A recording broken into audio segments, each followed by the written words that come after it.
forward. And I have brought together a bunch of really interesting people throughout September and October, specifically to talk about how we can traverse our new world. And I am delighted to bring to you today Sara Dahan. She is founder and CEO of Catalyst, with a master's in public health and epidemiology. I still can't say it. She founded Catalyst, her community strategy agency, to help clients create purpose-centered brands to a belief-driven audience. So she's been working with companies such as Black Girl Magic, Dreamers and Doers, and Fempower Beauty. Sara is also a 3 times TEDx speaker. Wow, you get around. You have a lot to say, and it's an absolute delight to have you here, Sara. Thank you so much, Caroline. And that is definitely true. There's so much that I am excited about that I love chatting about with like-minded people like you. Oh, thank you. It's my pleasure. It is my pleasure. So I want to kick off and ask you the question: what are you most excited about in this new era? What are you stoked about, even though people are understandably a little bit on the depressed side of it all? Yeah, there are definitely a lot of things happening in our current climate that are overwhelming. But something that I'm really stoked about that I think is actually an antidote to a lot of these issues is community. I love getting people together. I love creating meaningful connections between people. And there are a lot of trends happening right now that are actually contributing to that becoming a very global phenomenon. Community is now a buzzword. People are excited about it. Businesses are excited about it. Politicians are getting their audiences activated. So it's becoming really popular.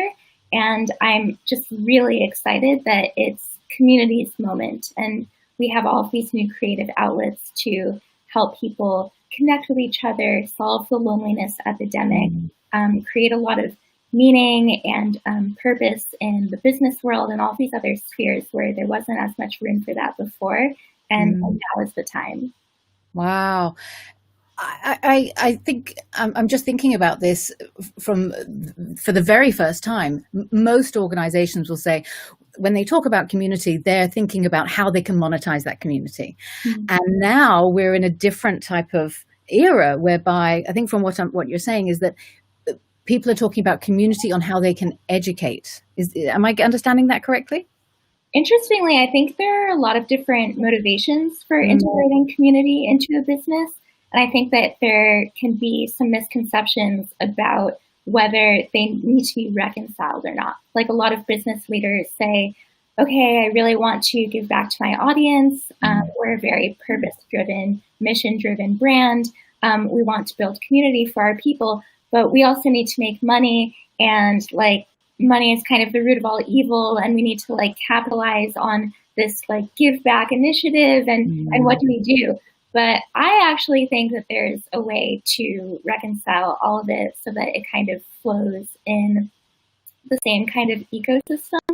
There are trends happening right now where millennials and especially Gen Z, really the young people, are driving this trend. They're excited about people-centered brands and authenticity and giving back and community. They just love it so much. There's a lot of research that backs that up. And Gen Z is now 40% of global consumers. That's a lot of people. They're the majority they're the biggest consumer cohort in the world right now. So the fact that they have those interests and they are willing to vote with their dollars on brands that show that kind of loyalty to their customers. It's like a different kind of customer loyalty. It's not just the customers that are loyal to a brand, it's a brand that's loyal to its customers, and show that realness and that compassion and showcase their mission and actually follow through with it. The fact that they have that money and those interests, it kind of ends up feeding into this beautiful cycle where the brands that are really championing this trend get celebrated and they get rewarded. So the way that I tend to think about it isn't that it's either a good authentic community or it's a community that makes money. Really, those are the same thing. And that's something that I'm just so excited about. There are all these brand leaders that want to stand out in their industry, and they say, how do we stand? How do we become the trendsetters and the leaders? And I say, just be awesome, be authentic, Mm. Be true to who you are as a brand, and the following and the reach and the conversion come. Mm. It's really interesting that you're saying that, because I'm already feeling a corporateness come across, and want to again monetize it, and maybe not provide that kind of freedom to be so authentic, and for people within an organization to say, well, what is being authentic, and really trying to grapple with how to deal with that. So, I'd love to ask you, what best practices are there for, because you're clearly right in the hub, you're in the center of seeing it all being done very well with Gen Z and with millennials. I can't even say millennials this morning. What I'm wondering is, you've got Gen X that, still has a bit of a hangover from, previous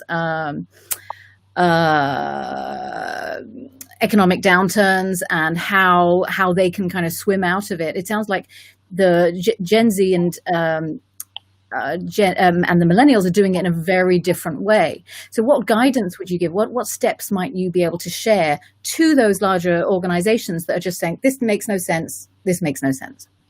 I totally empathize with that, especially because it's a totally different way of doing business. Yeah. All of us, the millennials that are now starting to be people's bosses and CEOs, we were trained by generations older than us that had a totally different way of doing things. So that confusion is very valid. And there are a lot of tiny tips floating around in the internet and industry circles and stuff like that. Like, there's this one interesting statistic that says 80% or 79% of Gen Z is more likely to trust a brand with images that aren't photoshopped, or with ads that feature real customers instead of actors or something like that. So there's definitely a lot of that, of how do you create authenticity in your ads, in the content that you're creating, in the events that you're hosting, on your website, and the brand experience that you're representing.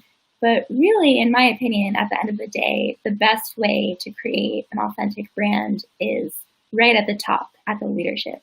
What is that CEO and C-suite and founder group doing to make their employees feel really tied to the mission and their customers and the community initiatives that they're building and all those things? If it's not authentic on the inside, it's not going to be authentic on the outside. 100%. Yeah. Customers really tune into that. They're very sensitive to it. Yeah, I'm completely in agreement with you. And one thing that I've been noticing is that a lot of CEOs are quitting right now. They're not, I don't know, how do I say this politely? I get the impression they're burned out. They're not handling this transition because it's hard on everyone. And I think it's making way, on the flip side, for people who, the VP level, to be able to move up into that area where maybe they are younger, maybe they are more adaptable and what have you, and they're able to make that transition. But it's very interesting because you say it has to come from the top, but right now I think there's a big sticking point with a lot of leaders where they're still shocked with what has happened in the past 6 months. Everything has changed. The whole rule book has changed. And I think what I'm hearing from you is that unless you have that empathy for what millennials and what Gen Z seek, then you're just going to be butting heads. Interestingly, there are a lot of trends that are revealed very clearly through the COVID pandemic crisis. And I don't actually think it necessarily has to do with generational gaps, because there are a lot of really effective, empathetic, communicative leaders who are Gen X or even older that are really paving the way for this people first trend. And there was one research that came out right at the beginning of COVID, at like the end of March or beginning of April, that said something like 80% of consumers, their number one priority that they want to see the most from brands is how they treat their employees. Like Yes. that was rated higher than the products or like anything else about the brand. It was just, how are you treating your people? Because in a crisis, people just want to know that they're okay, that their loved ones are okay, and that people less fortunate are okay and being taken care of. So the fact that there are a lot of corporate CEOs in like this traditional business world that aren't millennials or Gen Zs, that were definitely shifting their content and their messaging and their internal communication and all of these things towards this message of, we understand it's a crisis, we're here for you, and you can trust us. Very good. Very good. So I'm very curious, what kind of good trouble are you creating? I'm always up to good trouble.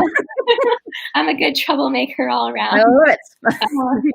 I would say that my good trouble is inspiring leaders and marketing directors and anyone who's kind of in charge of that outward-facing messaging to shift and pivot towards these new trends of people first, put your trust in the customers and giving back to them, and you shall then be rewarded, which is a really backwards kind of way of thinking about things, because we're so used to the testing and iteration phases of, okay, well, how much stuff are people buying? And therefore, let's iterate and optimize on that.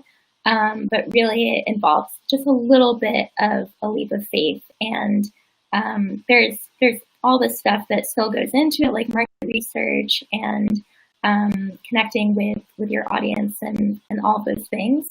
But I really appreciate the opportunities that leaders have been affording me and other thought leaders in the space, just to prioritize their value system and think about how to design that in their customer experiences. So it's definitely, I wouldn't say it's making trouble with the people who are already on board with that, but I think there's still resistance to that.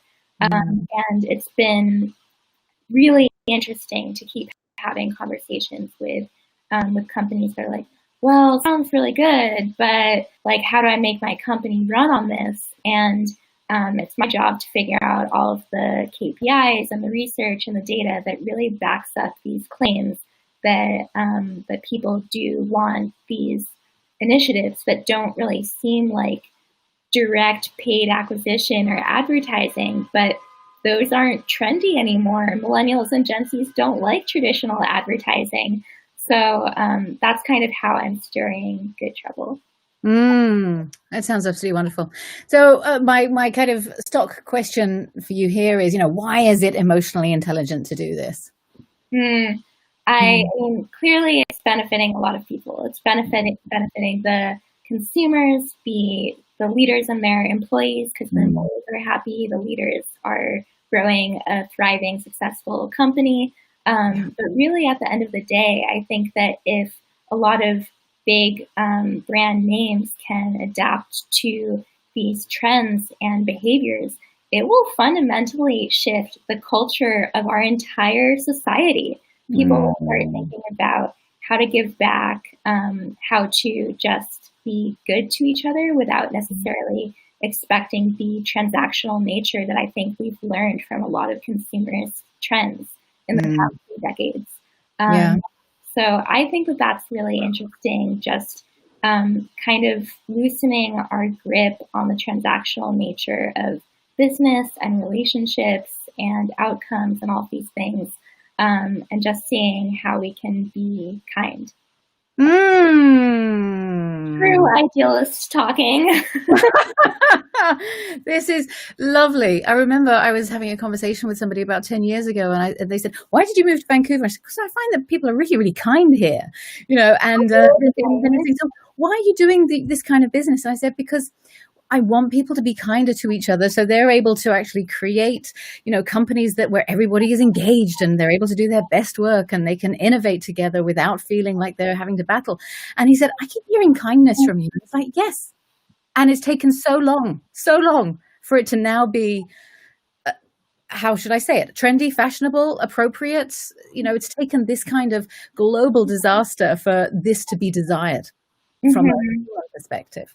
I really do appreciate it. It's affording all kinds of opportunities to rethink our systems, and not just the systems that we that operate our society, but how we as individuals participate in them and enable them. So the Mm. fact that all of these movements like Black Lives Matter, I'm just so humbled and grateful that they now have a much bigger platform.